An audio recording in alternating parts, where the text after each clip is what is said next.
因为风台外围环流影响，东部外海风影开始变大。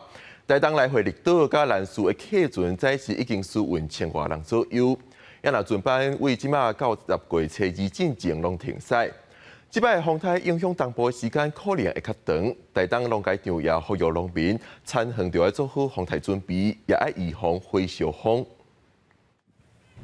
东部海面的风影明显增强，台东富公渔港渔民早起伫港内甲渔船绑好条，因若台东开往兰屿甲绿岛的客轮业者，宣布礼拜下晡到10月初10停开，为着所运绿岛游客返来本岛甲当地的民众回乡，早起开出来回绿岛8个航次，来回兰屿4个航次，总共所运1200外人，同时也运送1个民生物资到绿岛。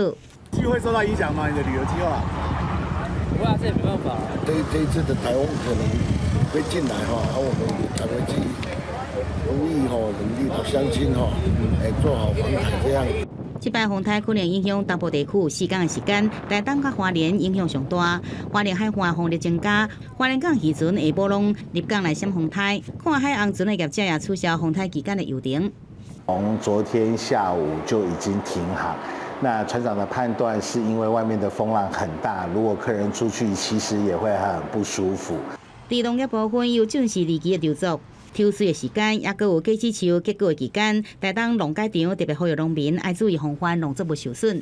雨水可能也是会打到它的花粉，所以说可能就会影响抽穗的那个过程。那在果树方面，那凤梨世家呢，现在大概很多都是授粉期、小果期，甚至有一些是大果期。我们特别要注意的大概就是防止果实的一个擦伤。